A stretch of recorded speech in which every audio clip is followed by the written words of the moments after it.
I recently watched Attack on Titan and I think it's pretty great.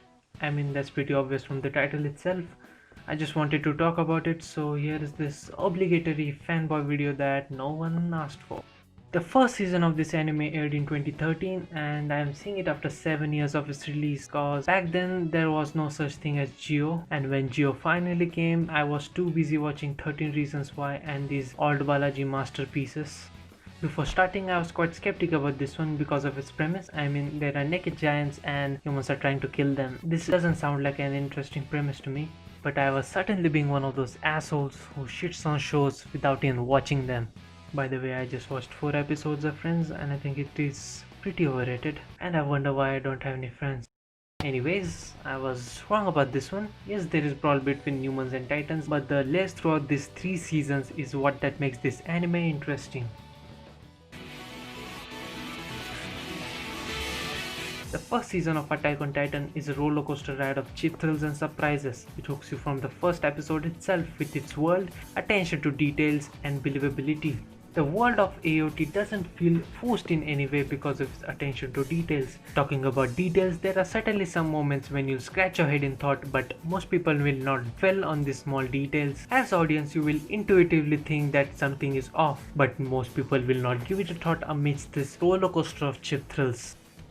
There was a certain predictability that made me roll my eyes. This was Eren being alive after being swallowed by a titan. But in the hindsight, this moment actually makes sense. It reinforces this idea of cruelty that this world of Attack on Titan is not forgiving and no one is safe. The abrupt introduction of the superpower aspect was another thing that really pissed me off.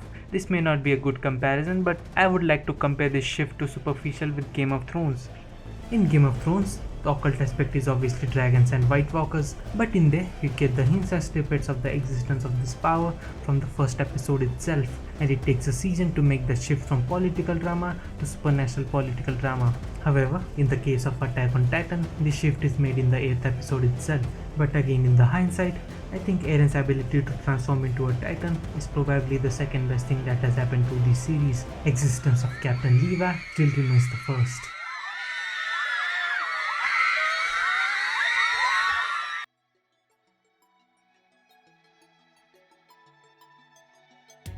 The second season is mainly for the character building. Apart from the main trio, the side characters were not much explored in the first season, but in the second season it is mainly about these side characters and the mysteries of Attack on Titan. Talking about them, these characters are funny, relatable, inspiring, and absolute badass.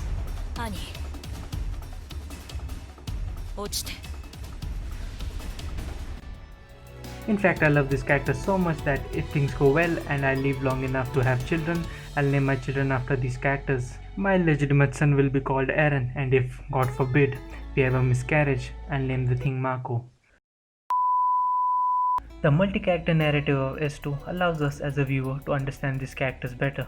You get more invested in these side characters, getting to view this world of Attack on Titan from their perspective, which as a result enriches its world, thus adding more layers to the story and creating a solid foundation for the next season. With a change in narrative, the story surely deviates from the main 3 characters, thus affecting the pace of Season 2. Unlike S1, Season 2 is somewhat slow-paced. If S1 is a rollercoaster ride, then S2 is a boat ride, with occasional tides of mysteries and revelations.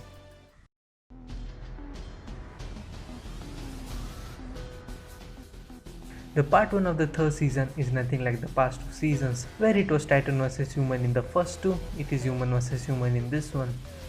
Deviating from the conventional good and evil approach, S3P1 refreshes the whole aspect of the anime to grey, and that's quite sensible as it will be the foundation for the final season. This season provides a sort of character building by putting the characters in tricky situations. They are no longer fighting mindless naked giants, but the enemy is now human. This aspect provides a depth to the plot, also setting up the stage for the future events. Commander Irwin will summarize S3P1 for you with this quote. 君には何が見える? 敵は何だと思う? What do you get when you mix together S1's adrenaline rides, S2's mysteries, and S3P1's thrills? Season 3 Part 2.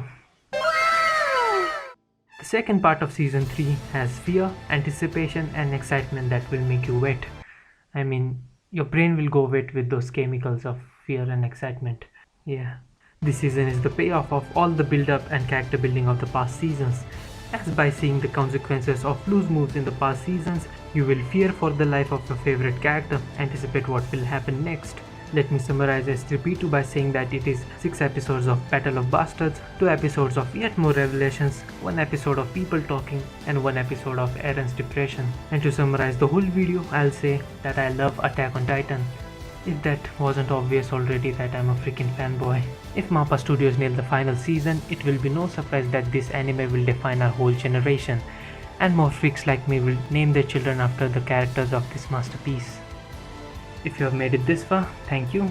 Don't forget to leave a like if you liked this video, or dislike if you didn't like it, and I'll see you guys never.